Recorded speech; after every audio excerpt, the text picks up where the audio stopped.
তুমিই তো চৈতি, এভাবে একা রাস্তায় ঘুরছো কেন? কি করব বলুন, একটা চাকরির চেষ্টা করছি। যেখানে চাকরির সন্ধানে যাচ্ছি, বসরা এমন সব অফার দেন যা মেনে নেওয়া আমার পক্ষে সম্ভব নয়। দেখো চৈতি, তোমার বাবা আমার বন্ধু ছিলেন। তুমি অবশ্য তখন খুব ছোট ছিলে। যাই হোক, বন্ধুর মেয়ের প্রতি তো আমার একটা কর্তব্য আছে। যাই হোক, আমি তোমাকে আমার কার্ডটা দিচ্ছি।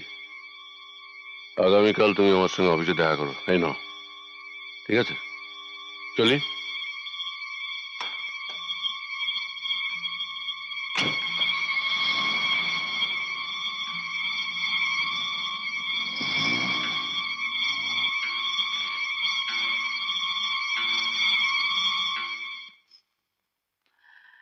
কি ব্যাপার?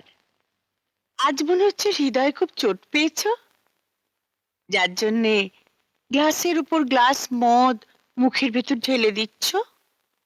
চোট পেয়েছি সত্যি, কিন্তু নতুন করে নয় সুনেত্রা। 15 বছর আগেকার চোট।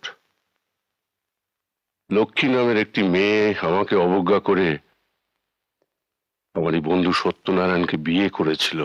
লক্ষ্মীকে তো নারায়ণের পাশেই মানায়, যেমন তোমার পাশে আমাকে। কিন্তু এই বিয়েটা তো আমি মেনে নিতে পারিনি সুনেত্রা। 15 বছর যন্ত্রণার আগুন বুকে নিয়ে ঘুরে বেরিয়ে লক্ষ্মীর উপর প্রতিশোধ নেওয়ার জন্য আমি অপেক্ষা করে আছি। এইবার আমি লক্ষ্মীর সাজানো সংসার ভেঙে চুরমার করে দেব। কি করে? দেবতার মন্দির ভাঙা মানুষের পক্ষে সহজ কাজ নয়। মানুষের পক্ষে সহজ কাজ নয়, কিন্তু শয়তানের পক্ষে সহজ কাজ। দেবতার মন্দির যে ভাঙবে সে আজ আমার অফিসেই আসছে।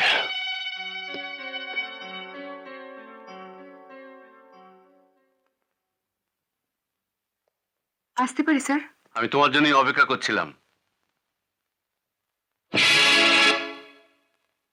তবে যদি বলতে পারো, এটা আমার একটা বদ অভ্যাস।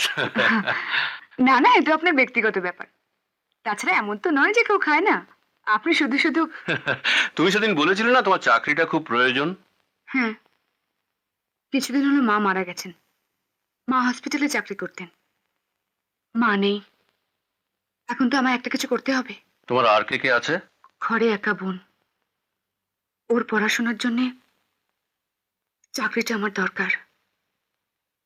মা মারা যাবার সময় বলে গিয়েছিলেন, জ্যোতি, বৈশাখীকে তোর কাছে রেখে গেলাম, কথা দে কোনোদিন ওকে সৎ বোন বলে দূরে সরিয়ে দিবি না। আমি কথা দিলাম। বলেছিলাম, মা, বৈশাখীর জন্য হাসতে হাসতে আমি আমার জীবন পর্যন্ত দিতে পারি। এই তো লক্ষ্মী মেয়ের মতো কথা। তুমি তো শিক্ষিতা মেয়ে। শোনো, তোমাকে আমার অফিসে একটা পিএ হিসেবে একটা চাকরি দিলাম, তবে একটা শর্ত আছে। এই কাজটার জন্য যে কোনো শর্ত আমি মানতে রাজি।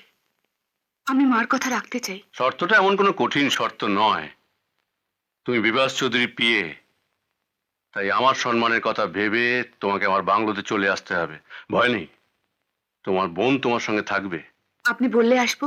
তাহলে আগামীকাল আমার ড্রাইভার তোমাদের নিয়ে আসবে। ঠিক আছে।